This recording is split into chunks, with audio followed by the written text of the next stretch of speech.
ಪಟ್ಟಣದ ತಾಲೂಕು ಕಚೇರಿ ಸಭಾಂಗಣದಲ್ಲಿ ನಡೆದ ಸಂಸದರ ಜನಸ್ಪಂದನ ಸಭೆಯಲ್ಲಿ ಅವರು ಮಾತನಾಡಿದರು. ಬಡವರು ತಮ್ಮ ಕೆಲಸಗಳಿಗಾಗಿ ಸರ್ಕಾರಿ ಕಚೇರಿಗಳಿಗೆ ಅಲೆದಾಡುವುದರಿಂದ ಅವರ ಬದುಕಿನ ಮೇಲೆ ಪರಿಣಾಮ ಬೀರುತ್ತದೆ. ಅಧಿಕಾರಿಗಳು ಪ್ರಾಮಾಣಿಕವಾಗಿ ಕರ್ತವ್ಯ ನಿರ್ವಹಿಸಿದಾಗ ಮಾತ್ರ ಉತ್ತಮ ಆಡಳಿತ ನೀಡಲು ಸಾಧ್ಯ ಎಂದರು. ಕೇಂದ್ರ ಸರ್ಕಾರದ ಸ್ವಚ್ಛ ಭಾರತ್ ಅಭಿಯಾನ, ಜಲ ಜೀವನ್ ಮಿಷನ್, ಪಿಎಂ ಕಿಸಾನ್ ಹಾಗೂ ಪ್ರಧಾನಮಂತ್ರಿ ಫಸಲ್ ಭೀಮಾ ಯೋಜನೆ ಸೇರಿದಂತೆ ವಿವಿಧ ಯೋಜನೆಗಳ ಪ್ರಯೋಜನಗಳನ್ನು ಅರ್ಹ ಫಲಾನುಭವಿಗಳಿಗೆ ತಲುಪಿಸುವ ಜವಾಬ್ದಾರಿ ಅಧಿಕಾರಿಗಳ ಮೇಲಿದೆ. ಎಂಎಲ್ಎಸ್ ಹಾಗೂ ತಹಸೀಲ್ದಾರರು ಮಾಡಬೇಕಾದ ಕೆಲಸಗಳು ತಮ್ಮ ಗಮನಕ್ಕೆ ಬರುತ್ತಿರುವುದು ಬೇಸರದ ಸಂಗತಿ ಎಂದು ಅಸಮಾಧಾನ ವ್ಯಕ್ತಪಡಿಸಿದ ಅವರು, ಸಭೆಯಲ್ಲಿ ಸ್ವೀಕರಿಸಿದ ಅಹವಾಲುಗಳನ್ನು 1 ವಾರದೊಳಗೆ ವಿಲೇವಾರಿ ಮಾಡಲು ನಿರ್ದೇಶಿಸಿದರು. ಪಡಿತರ ಚೀಟಿ ರದ್ದಾದ ವಿಶೇಷ ಚೇತನ ಮಹಿಳೆಗೆ ತಕ್ಷಣ ಪಡಿತರ ತಲುಪಿಸಲು ಕ್ರಮ ಕೈಗೊಳ್ಳುವಂತೆ ಆಹಾರ ಇಲಾಖೆಗೆ ತಿಳಿಸಿದ ಅವರು, ಜಲಜೀವನ್ ಮಿಷನ್ ಕಾಮಗಾರಿಗಳಲ್ಲಿನ ಲೋಪಗಳ ಕುರಿತು ಖುದ್ದು ಪರಿಶೀಲನೆ ನಡೆಸುವುದಾಗಿ ಹೇಳಿದರು.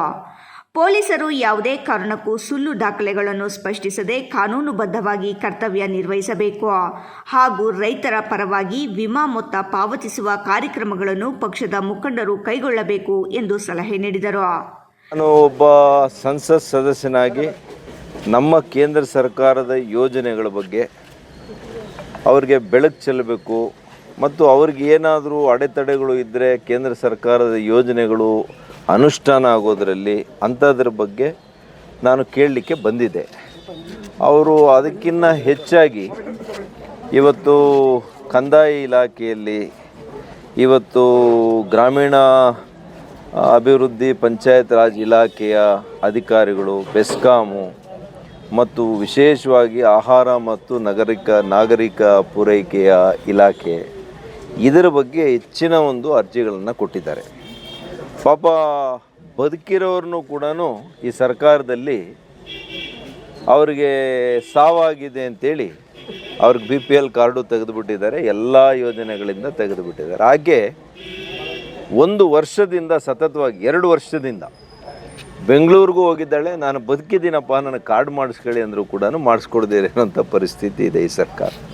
ಒಂದು ಅಲ್ಪಸಂಖ್ಯಾತ ಹೆಣ್ಮಗಳು, ಪಾಪ ಪಾರ್ಕಿನ್ಸನ್ಸ್ ಇದೆ, ಆ ಹೆಣ್ಮಗಳಿಗೆ ಪಾಪ BPL ಕಾರ್ಡನ್ನ ತೆಗೆದುಬಿಟ್ಟಿದ್ದಾರೆ. ಹಾಗಾಗಿ ಯಾವುದೇ ಮಾನವೀಯತೆಯನ್ನು ಕೂಡ ಇವರು ಪ್ರದರ್ಶನ ಮಾಡದೆ, ಮಾನವೀಯತೆಯಿಂದ ಅವ್ರಿಗೆ ಸ್ಪಂದನೆ ಮಾಡ್ದಿರ ಈ ಸರ್ಕಾರ ನಿಜವಾಗಿಯೂ ಕೂಡ ಬಡವರ ವಿರೋಧವಾದಂಥ ನೀತಿಯಿಂದ ಇವತ್ತು ಆಡಳಿತವನ್ನು ಮಾಡ್ತಾಯಿದೆ. ದುರಾಡಳಿತ ಇದೆ, ಆಡಳಿತ ಎಲ್ಲಿ, ದುರಾಡಳಿತ. ಹಾಗಾಗಿ ಇದಕ್ಕೆಲ್ಲ ಕೂಡ ನಾನು ತೀಕ್ಷ್ಣವಾಗಿ ಅಧಿಕಾರಿಗಳಿಗೆ, ನೀವು ಸ್ಪಂದನೆ ತಗೊಳ್ಳದೇ ಇದ್ದರೆ, ನೀವು ಸ್ಪಂದಿಸದೇ ಇದ್ದರೆ ನಿಜವಾಗ್ಲೂ ನಿಮ್ಮ ಮೇಲೆ ಕ್ರಮ ತಗೊಳ್ತೀನಿ ಅಂಥೇಳಿ ಅವರಿಗೆಲ್ಲ ತಾಕೀತು ಮಾಡಿದ್ದೀನಿ. ಬಹುಶಃ ಇದನ್ನೆಲ್ಲ ಕೂಡ ಗಮನಿಸಬೇಕು. ನಾಳೆ ದಿಶಾ ಸಮಿತಿಯ ಸಭೆ ಕೂಡ ಇದೆ ಜಿಲ್ಲಾ ಮಟ್ಟದ್ದು. ಹಾಗಾಗಿ ನಾನು ಅಲ್ಲಿ ಇನ್ನೂ ಕೂಡ ಇವತ್ತು ಏನೆಲ್ಲ ನಾನು ಕೆಲವು ನೋಡಿದ್ದೀನಿ, ಅದರಲ್ಲಿ ಕೂಡ ಕಂದಾಯ ಇಲಾಖೆಯ ಗೋಮಾಳ ಸರ್ಕಾರಿ ಜಾಗಗಳನ್ನು ಕೂಡ. ಸಭೆಯಲ್ಲಿ ಮಾತನಾಡಿದ ಬಿಜೆಪಿ ಮುಖಂಡ ಸಿ ಮುನಿರಾಜು, ತಾಲೂಕು ಕಚೇರಿಯಲ್ಲಿ ಬಡವರ ಕೆಲಸಗಳು ನಡೆಯುತ್ತಿಲ್ಲ, ಬಲಾಢ್ಯರ ಕೆಲಸಗಳು ಮಾತ್ರ ನಡೆಯುತ್ತಿವೆ ಎಂದು ಆರೋಪಿಸಿದರು. ಸಾಮಾನ್ಯರು ಜಮೀನು ಒತ್ತುವರಿ ಮಾಡಿಕೊಂಡರೆ ತಕ್ಷಣ ತೆರವುಗೊಳಿಸುವ ಅಧಿಕಾರಿಗಳು ಸೋಮಲಾಪುರದಲ್ಲಿ ಆಡಳಿತ ಪಕ್ಷದವರು ಸರ್ಕಾರಿ ಜಮೀನಿಗೆ ಕಾಂಪೌಂಡ್ ನಿರ್ಮಿಸಿ ಒತ್ತುವರಿ ಮಾಡಿದ್ದರೂ ಕ್ರಮ ಕೈಗೊಳ್ಳುತ್ತಿಲ್ಲ ಎಂದು ದೂರಿದರು. ಸಭೆಯಲ್ಲಿ ತಹಸೀಲ್ದಾರ್ ಸಿಗ್ಬತ್ತುಲ್ಲಾ, ತಾಲೂಕು ಪಂಚಾಯಿತಿ ಮುಖ್ಯಾಧಿಕಾರಿ ಆರತಿ ಹಾಗೂ ವಿವಿಧ ಇಲಾಖೆಯ ಅಧಿಕಾರಿಗಳು ಮತ್ತು ಸಾರ್ವಜನಿಕರು ಉಪಸ್ಥಿತರಿದ್ದರು.